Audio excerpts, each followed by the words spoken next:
Paper 9. Relation of the Infinite Spirit to the Universe.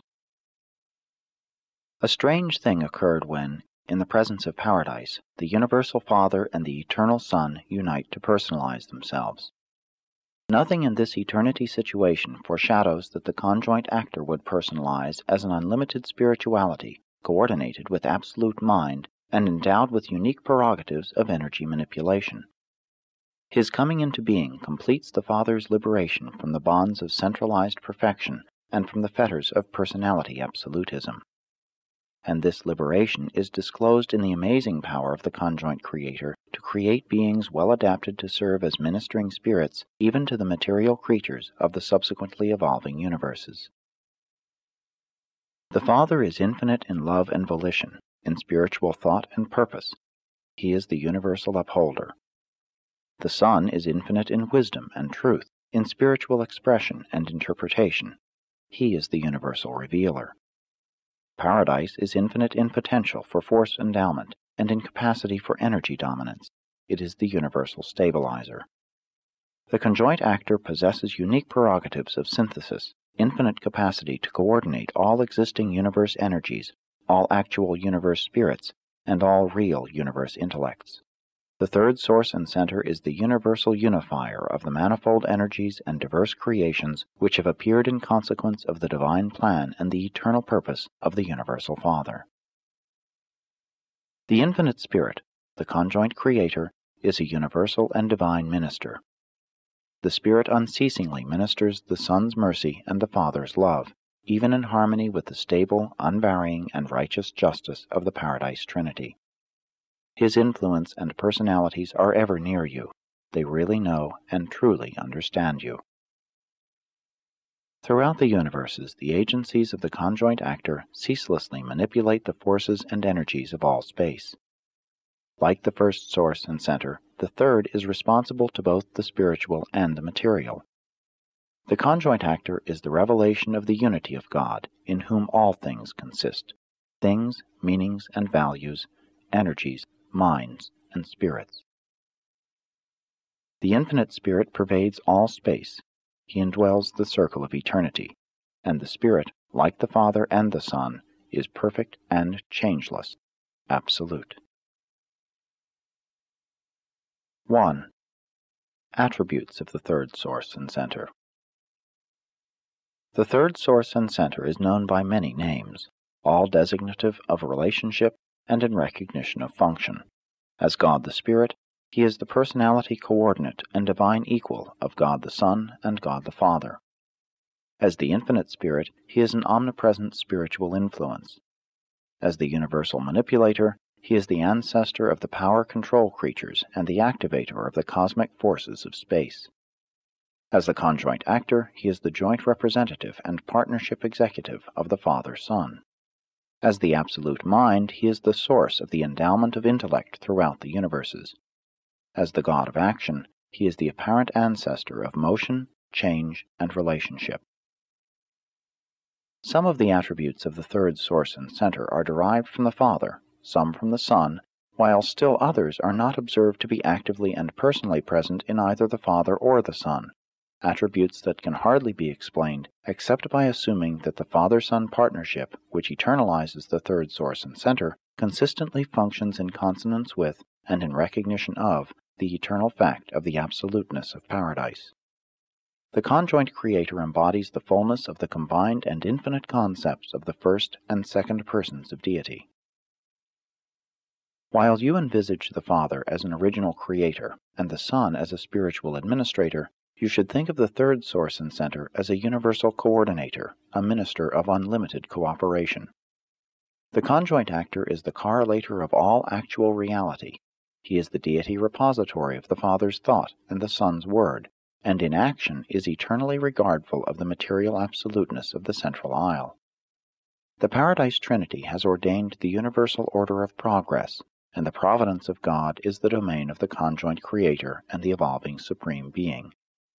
No actual or actualizing reality can escape eventual relationship with the third source and center. The Universal Father presides over the realms of pre-energy, pre-spirit, and personality. The Eternal Son dominates the spheres of spiritual activities. The presence of the Isle of Paradise unifies the domain of physical energy and materializing power. The conjoint actor operates not only as an infinite spirit representing the Son, but also as a universal manipulator of the forces and energies of Paradise, thus bringing into existence the universal and absolute mind. The conjoint actor functions throughout the grand universe as a positive and distinct personality, especially in the higher spheres of spiritual values, physical energy relationships, and true mind meanings. He functions specifically wherever and whenever energy and spirit associate and interact. He dominates all reactions with mind, wields great power in the spiritual world, and exerts a mighty influence over energy and matter. At all times, the third source is expressive of the nature of the first source and center. The third source and center perfectly and without qualification shares the omnipresence of the first source and center, sometimes being called the omnipresent spirit. In a peculiar and very personal manner, the God of mind shares the omniscience of the Universal Father and His Eternal Son. The knowledge of the Spirit is profound and complete. The conjoint Creator manifests certain phases of the omnipotence of the Universal Father, but is actually omnipotent only in the domain of mind. The third person of deity is the intellectual center and the universal administrator of the mind realms. Herein he is absolute. His sovereignty is unqualified. The conjoint actor seems to be motivated by the father-son partnership, but all his actions appear to recognize the father-paradise relationship. At times and in certain functions, he seems to compensate for the incompleteness of the development of the experiential deities, God the Supreme and God the Ultimate.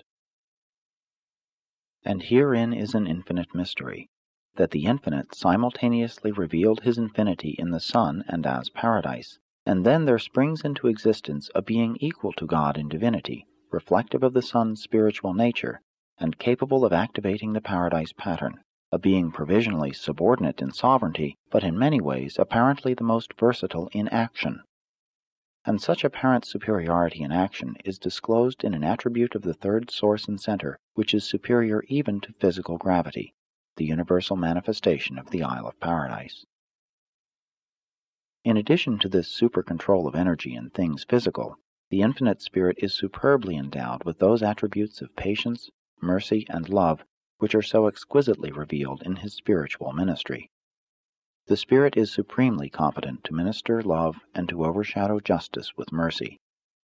God the Spirit possesses all the supernal kindness and merciful affection of the original and eternal Son. The universe of your origin is being forged out between the anvil of justice and the hammer of suffering, but those who wield the hammer are the children of mercy, the spirit offspring of the Infinite Spirit. 2. The Omnipresent Spirit. God is Spirit in a threefold sense. He Himself is Spirit. In His Son He appears as Spirit without qualification. In the conjoint actor as Spirit allied with mind. And in addition to these spiritual realities, we think we discern levels of experiential spirit phenomena, the spirits of the Supreme Being, Ultimate Deity, and Deity Absolute. The Infinite Spirit is just as much a complement of the Eternal Son as the Son is a complement of the Universal Father. The Eternal Son is a spiritualized personalization of the Father. The Infinite Spirit is a personalized spiritualization of the Eternal Son and the Universal Father. There are many untrammeled lines of spiritual force and sources of supermaterial power linking the people of Urantia directly with the deities of Paradise.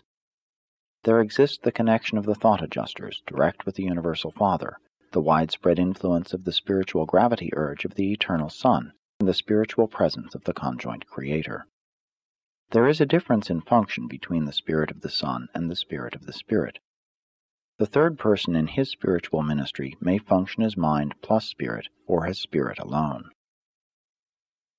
In addition to these paradise presences, Urantians benefit by the spiritual influences and activities of the local and the super-universe, with their almost endless array of loving personalities who ever lead the true of purpose and the honest of heart upward and inward towards the ideals of divinity and the goal of supreme perfection. The presence of the universal spirit of the Eternal Son we know. we can unmistakably recognize it. The presence of the Infinite Spirit, the third person of Deity, even mortal man may know, for material creatures can actually experience the beneficence of this divine influence which functions as the Holy Spirit of local universe bestowal upon the races of mankind. Human beings can also, in some degree, become conscious of the Adjuster, the impersonal presence of the Universal Father. These divine spirits, which work for man's uplifting and spiritualization, all act in unison and in perfect cooperation. They are as one in the spiritual operation of the plans of mortal ascension and perfection attainment. 3. The Universal Manipulator. The Isle of Paradise is the source and substance of physical gravity, and that should be sufficient to inform you that gravity is one of the most real and eternally dependable things in the whole physical universe of universes. Gravity cannot be modified or annulled except by the forces and energies conjointly sponsored by the Father and the Son, which have been entrusted to and are functionally associated with the person of the third source and center. The Infinite Spirit possesses a unique and amazing power, anti-gravity. This power is not functionally, observably, present in either the Father or the Son. This ability to withstand the pull of material gravity, inherent in the third source, is revealed in the personal reactions of the conjoint actor to certain phases of universe relationships. And this unique attribute is transmissible to certain of the higher personalities of the Infinite Spirit. Anti-gravity can annul gravity within a local frame. It does so by the exercise of equal force presence. It operates only with reference to material gravity, and it is not the action of mind. The gravity-resistant phenomenon of a gyroscope is a fair illustration of the effect of anti-gravity, but of no value to illustrate the cause of anti-gravity. Still further does the conjoint actor display powers which can transcend force and neutralize energy.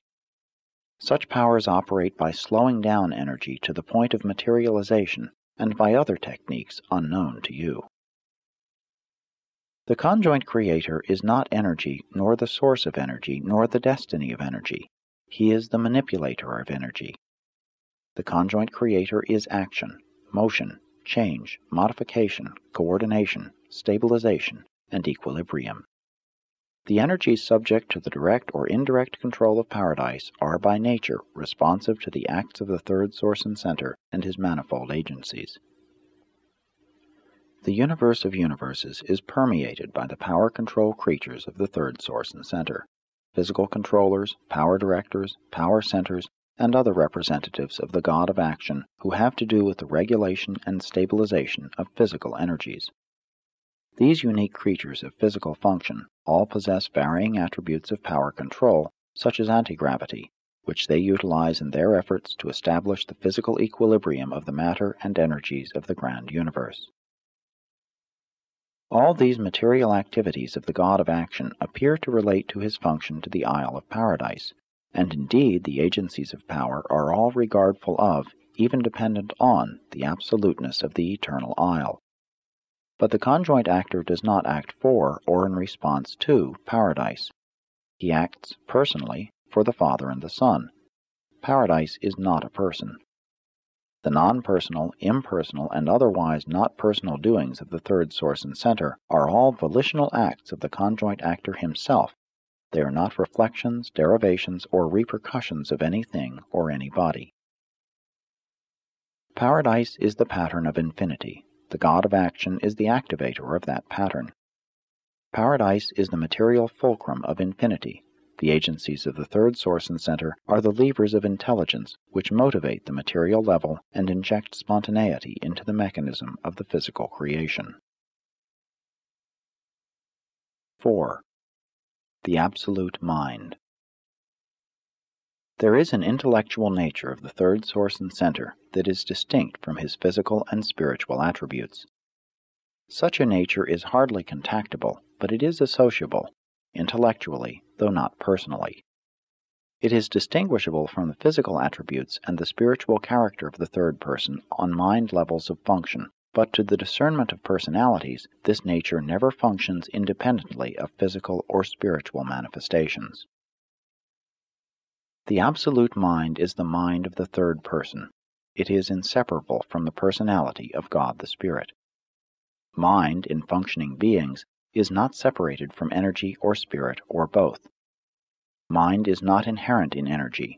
Energy is receptive and responsive to mind. Mind can be superimposed upon energy, but consciousness is not inherent in the purely material level. Mind does not have to be added to pure spirit, for spirit is innately conscious and identifying.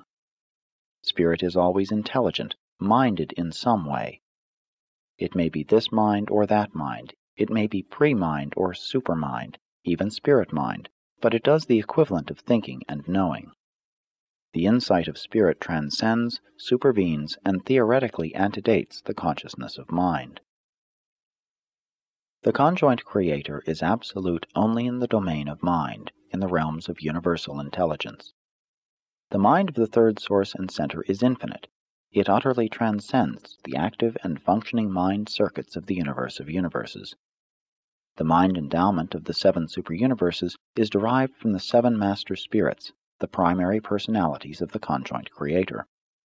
These master spirits distribute mind to the grand universe as the cosmic mind, and your local universe is pervaded by the Nebadon variant of the Orvonton type of cosmic mind. Infinite mind ignores time. Ultimate mind transcends time. Cosmic mind is conditioned by time. And so with space. The infinite mind is independent of space, but as descent is made from the infinite to the adjutant levels of mind, intellect must increasingly reckon with the fact and limitations of space. Cosmic force responds to mind even as cosmic mind responds to spirit. Spirit is divine purpose, and spirit mind is divine purpose in action. Energy is thing, mind is meaning, spirit is value. Even in time and space, mind establishes those relative relationships between energy and spirit which are suggestive of mutual kinship in eternity. Mind transmutes the values of spirit into the meanings of intellect. Volition has power to bring the meanings of mind to fruit in both the material and spiritual domains. The Paradise Ascent involves a relative and differential growth in spirit, mind, and energy. The personality is the unifier of these components of experiential individuality. 5. The Ministry of Mind. The third source and center is infinite in mind. If the universe should grow to infinity, still his mind potential would be adequate to endow limitless numbers of creatures with suitable minds and other prerequisites of intellect. In the domain of created mind, the third person, with his coordinate and subordinate associates, rules supreme. The realms of creature mind are of exclusive origin in the third source and center. He is the bestower of mind. Even the Father fragments find it impossible to indwell the minds of men until the way has been properly prepared for them by the mind action and spiritual function of the infinite spirit. The unique feature of mind is that it can be bestowed upon such a wide range of life. Through his creative and creature associates, the third source and center ministers to all minds on all spheres. He ministers to human and subhuman intellect through the adjutants of the local universes, and through the agency of the physical controllers, ministers even to the lowest non-experiencing entities of the most primitive types of living things. And always is the direction of mind a ministry of mind-spirit or mind-energy personalities. Since the third person of deity is the source of mind, it is quite natural that the evolutionary will creatures find it easier to form comprehensible concepts of the infinite spirit than they do of either the eternal Son or the universal Father. The reality of the conjoint creator is disclosed imperfectly in the very existence of human mind. The conjoint creator is the ancestor of the cosmic mind, and the mind of man is an individualized circuit, an impersonal portion of that cosmic mind as it is bestowed in a local universe by a creative daughter of the third source and center.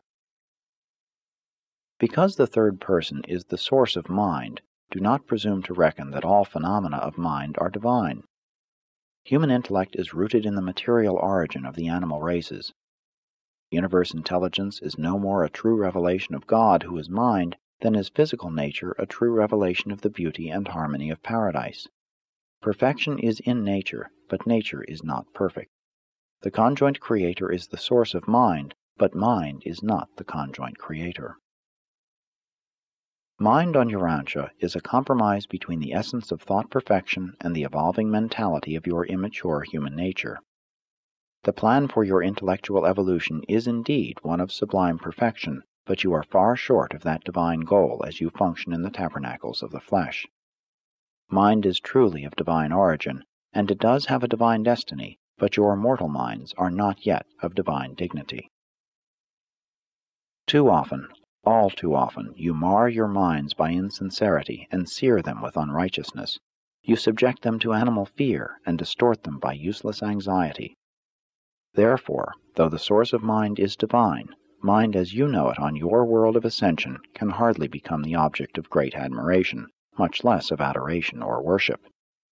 The contemplation of the immature and inactive human intellect should lead only to reactions of humility.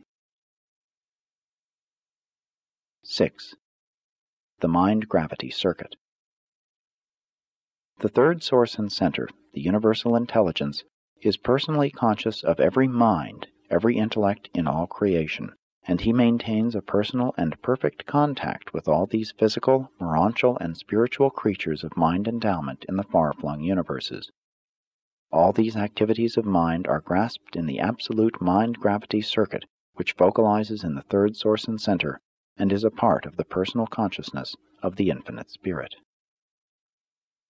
Much as the Father draws all personality to himself, and as the Son attracts all spiritual reality, so does the conjoint actor exercise a drawing power on all minds. He unqualifiedly dominates and controls the universal mind circuit. All true and genuine intellectual values, all divine thoughts and perfect ideas are unerringly drawn into this absolute circuit of mind. Mind gravity can operate independently of material and spiritual gravity, but wherever and whenever the latter two impinge, mind gravity always functions. When all three are associated, personality gravity may embrace the material creature, physical or morontial, finite or absonite. But irrespective of this, the endowment of mind even in impersonal beings qualifies them to think and endows them with consciousness despite the total absence of personality. Selfhood of personality dignity, human or divine, immortal or potentially immortal, does not, however, originate in either spirit, mind, or matter. It is the bestowal of the Universal Father. Neither is the interaction of spirit, mind, and material gravity a prerequisite to the appearance of personality gravity. The Father's circuit may embrace a mind-material being who is unresponsive to spirit gravity, or it may include a mind-spirit being who is unresponsive to material gravity. The operation of personality gravity is always a volitional act of the Universal Father. While mind is energy associated in purely material beings and spirit associated in purely spiritual personalities, innumerable orders of personality, including the human, possess minds that are associated with both energy and spirit. The spiritual aspects of creature mind unfailingly respond to the spirit gravity pull of the eternal Sun. The material features respond to the gravity urge of the material universe. Cosmic mind, when not associated with either energy or spirit, is subject to the gravity demands of neither material nor spiritual circuits. Pure mind is subject only to the universal gravity grasp of the conjoint actor. Pure mind is close of kin to infinite mind, and infinite mind, the theoretical coordinate of the absolutes of spirit and energy, is apparently a law in itself. The greater the spirit-energy divergence, the greater the observable function of mind. The lesser the diversity of energy and spirit, the lesser the observable function of mind. Apparently, the maximum function of the cosmic mind is in the time universes of space. Here, mind seems to function in a mid-zone between energy and spirit, but this is not true of the higher levels of mind. On Paradise, energy and spirit are essentially one. The mind-gravity circuit is dependable. It emanates from the third person of deity on Paradise, but not all the observable function of mind is predictable. Throughout all known creation there parallels this circuit of mind some little understood presence whose function is not predictable. We believe that this unpredictability is partly attributable to the function of the universal absolute. What this function is, we do not know. What activates it, we can only conjecture. Concerning its relation to creatures, we can only speculate. Certain phases of the unpredictability of finite mind may be due to the incompleteness of the Supreme Being, and there is a vast zone of activities wherein the conjoint actor and the universal absolute may possibly be tangent. There is much about mind that is unknown, but of this we are sure. The Infinite Spirit is the perfect expression of the mind of the Creator to all creatures. The Supreme Being is the evolving expression of the minds of all creatures to their Creator. 7. Universe reflectivity. The conjoint actor is able to coordinate all levels of universe actuality in such manner as to make possible the simultaneous recognition of the mental, the material, and the spiritual. This is the phenomenon of universe reflectivity, that unique and inexplicable power to see, hear, sense, and know all things as they transpire throughout a superuniverse, and to focalize, by reflectivity, all this information and knowledge at any desired point. The action of reflectivity is shown in perfection on each of the headquarters worlds of the 7 superuniverses. It is also operative throughout all sectors of the superuniverses and within the boundaries of the local universes. Reflectivity finally focalizes on Paradise. The phenomenon of reflectivity, as it is disclosed on the superuniverse headquarters worlds in the amazing performances of the reflective personalities there stationed, represents the most complex interassociation of all phases of existence to be found in all creation. Lines of spirit can be traced back to the sun, physical energy to Paradise, and mind to the third source. But in the extraordinary phenomenon of universe reflectivity, there is a unique and exceptional unification of all three, so associated as to enable the universe rulers to know about remote conditions instantaneously, simultaneously with their occurrence. Much of the technique of reflectivity we comprehend, but there are many phases which truly baffle us. We know that the conjoint actor is the universe center of the mind circuit, that he is the ancestor of the cosmic mind, and that cosmic mind operates under the dominance of the absolute mind-gravity of the third source and center. We know further that the circuits of the cosmic mind influence the intellectual levels of all known existence. They contain the universal space reports, and just as certainly they focus in the 7 master spirits and converge in the third source and center. The relationship between the finite cosmic mind and the divine absolute mind appears to be evolving in the experiential mind of the Supreme. We are taught that, in the dawn of time, this experiential mind was bestowed upon the Supreme by the Infinite Spirit, and we conjecture that certain features of the phenomenon of reflectivity can be accounted for only by postulating the activity of the Supreme Mind. If the Supreme is not concerned in reflectivity, we are at a loss to explain the intricate transactions and unerring operations of this consciousness of the cosmos. Reflectivity appears to be omniscience within the limits of the experiential finite, and may represent the emergence of the presence consciousness of the Supreme Being. If this assumption is true, then the utilization of reflectivity in any of its phases is equivalent to partial contact with the consciousness of the Supreme. 8. Personalities of the Infinite Spirit. The Infinite Spirit possesses full power to transmit many of his powers and prerogatives to his coordinate and subordinate personalities and agencies. The first deity-creating act of the Infinite Spirit, functioning apart from the Trinity, but in some unrevealed association with the Father and the Son, personalized in the existence of the 7 master spirits of Paradise, the distributors of the Infinite Spirit to the universes. There is no direct representative of the third source and center on the headquarters of a superuniverse. Each of these 7 creations is dependent on one of the master spirits of Paradise, who acts through the 7 reflective spirits situated at the capital of the superuniverse. The next and continuing creative act of the Infinite Spirit is disclosed from time to time in the production of the creative spirits.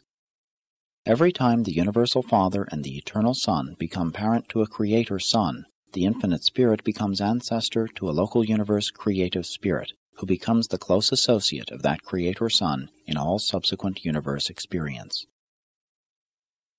Just as it is necessary to distinguish between the Eternal Son and the Creator Sons, so it is necessary to differentiate between the Infinite Spirit and the creative spirits, the local universe coordinates of the Creator Sons.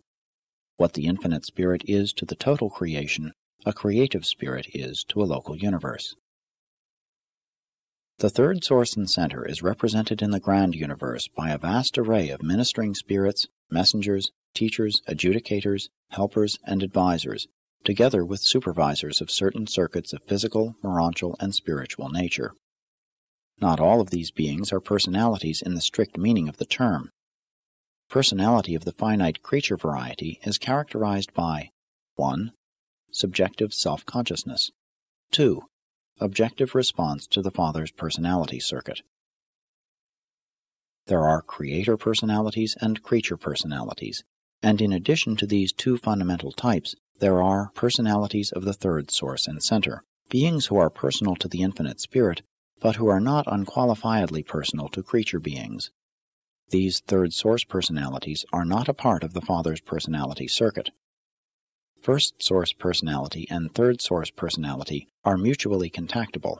All personality is contactable. The Father bestows personality by His personal free will. Why He does so, we can only conjecture. How He does so, we do not know. Neither do we know why the third source bestows non-Father personality, but this the Infinite Spirit does in His own behalf, in creative conjunction with the Eternal Son, and in numerous ways unknown to you. The Infinite Spirit can also act for the Father in the bestowal of first source personality. There are numerous types of third source personalities. The Infinite Spirit bestows third source personality upon numerous groups who are not included in the Father's personality circuit, such as certain of the power directors. Likewise does the Infinite Spirit treat as personalities numerous groups of beings, such as the creative spirits, who are in a class by themselves in their relations to encircuited creatures of the Father. Both first source and third source personalities are endowed with all and more than man associates with the concept of personality. They have minds embracing memory, reason, judgment, creative imagination, idea association, decision, choice, and numerous additional powers of intellect wholly unknown to mortals. With few exceptions, the orders revealed to you possess form and distinct personality. They are real beings. A majority of them are visible to all orders of spirit existence. Even you will be able to see your spiritual associates of the lower orders as soon as you are delivered from the limited vision of your present material eyes and have been endowed with the Morontia form with its enlarged sensitivity to the reality of spiritual things. The functional family of the third source and center, as it is revealed in these narratives, falls into three great groups. 1. The Supreme Spirits. A group of composite origin that embraces, among others, the following orders. 1. The Seven Master Spirits of Paradise. 2. The Reflective Spirits of the Superuniverses. 3. The Creative Spirits of the Local Universes. 2. The Power Directors, a group of control creatures and agencies that function throughout all organized space. 3. The Personalities of the Infinite Spirit. This designation does not necessarily imply that these beings are third-source personalities, though some of them are unique as will creatures. They are usually grouped in three major classifications. 1. The higher personalities of the Infinite Spirit. 2. The messenger hosts of space. 3. The ministering spirits of time. These groups serve on Paradise, in the central or residential universe, in the superuniverses, and they embrace orders that function in the local universes, even to the constellations, systems, and planets. The spirit personalities of the vast family of the Divine and Infinite Spirit are forever dedicated to the service of the ministry of the God of love and the mercy of the Son to all intelligent creatures of the evolutionary worlds of time and space. These spirit beings constitute the living ladder whereby mortal man climbs from chaos to glory. Revealed on Urantia by a divine counselor of Uversa, commissioned by the Ancients of Days to portray the nature and work of the Infinite Spirit.